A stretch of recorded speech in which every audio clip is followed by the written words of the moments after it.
All right. Moving on. I wanted to talk briefly about this.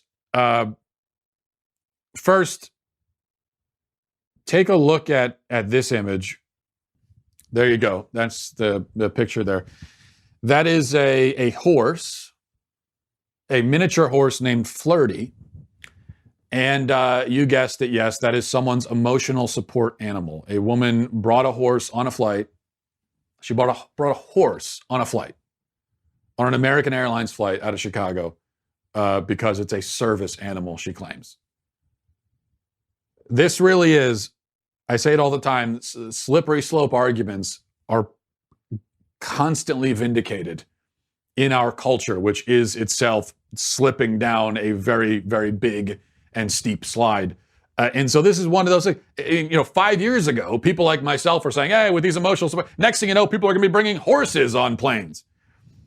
And of course, a lot of people say, that's not going to do that. Well, here we are. They're bringing a horse on a plane. She has depression and anxiety, and this is her service animal for those conditions.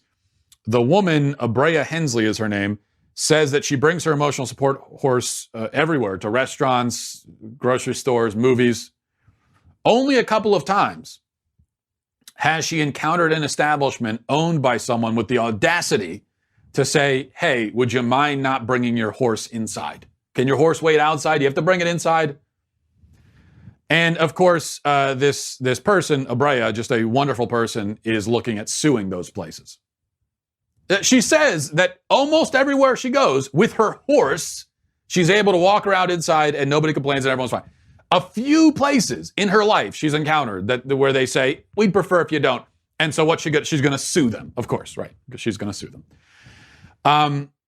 A wonderful person, obviously, right? Not at all an egomaniac with no regard for anyone else, who expects everyone around her to accommodate the utter absurdity of a horse walking around inside.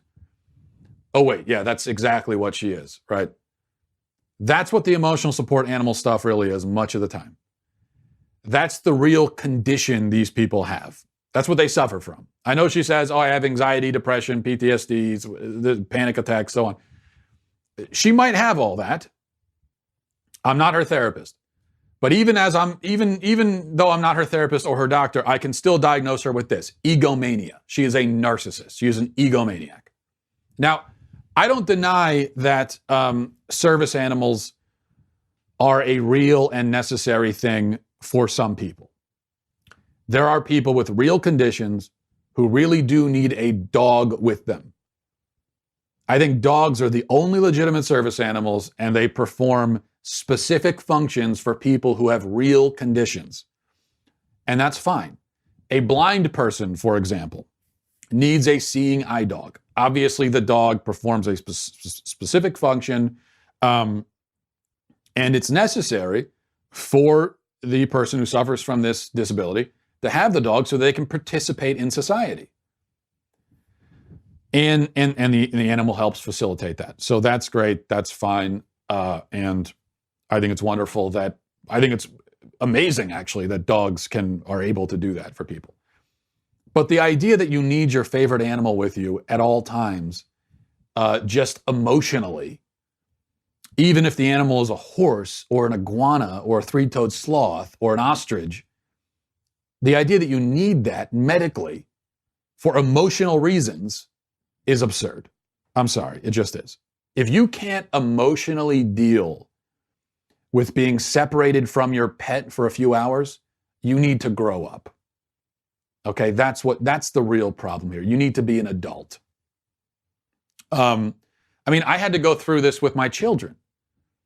And a lot of kids go through this where they have their favorite stuffed animal, their favorite toy or whatever, and it's sort of a security blanket, and they like to bring it everywhere. But at a certain point, as a kid gets older, if a kid's 2 years old and he likes to drag his teddy bear around everywhere, for the most part, that's fine.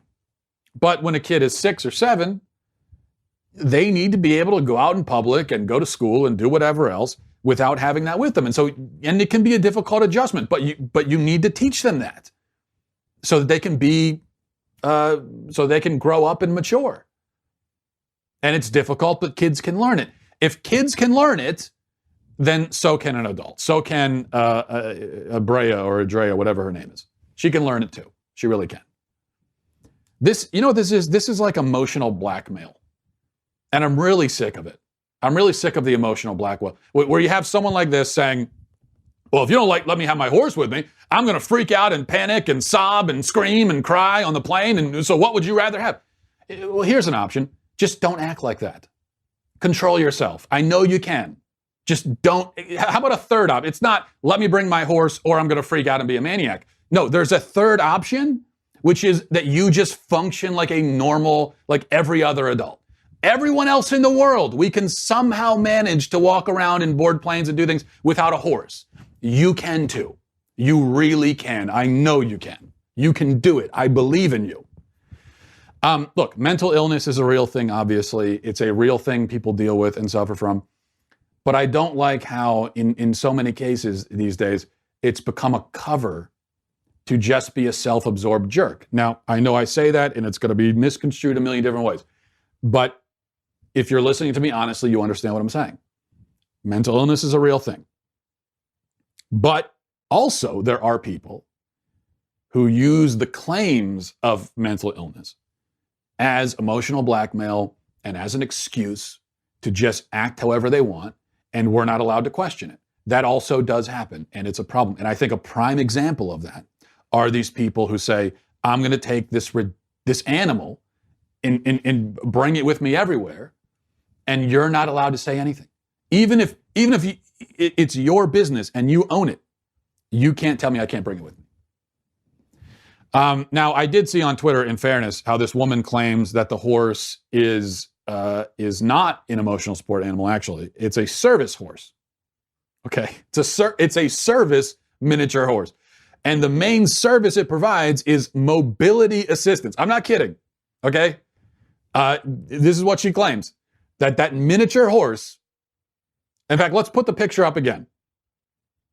That miniature horse is mobility assistance for her. I don't think I need to explain why that is ridiculous. Have you heard of a cane or a walker or crutches? I was on crutches for 2 months. I had a real condition and I needed mobility assistance, so I used crutches, or I had one of those knee scooters, okay? It never occurred to me to bring a horse around or a camel, as much as I would like to. Maybe now I would. Next time I have an Achilles injury, I'm just going to get a camel and ride my camel everywhere, and you're not allowed to say anything. I will bring my camel into your home, and you cannot stop me, or I'll sue you. How exactly is a miniature horse going to stop you from falling down? What is it going to do? Pad your fall? I mean, really? What is it going to do for you? There are dozens of other things that would be much better suited for mobility assistance than a miniature horse, than a 3-foot tall horse. But, we're all supposed to just go along with it because the moment someone claims disability or emotional distress, we all have to shut up and nod our heads and say, okay, you do whatever you want. No, I'm not going to play that game. We need to stop playing this game. At a certain point, we can draw a line and just call BS and say, no, you don't need that horse. But I do. No, you don't. You really don't. I don't care what you say. You don't need it. You just don't. Stop, grow up, stop. All right.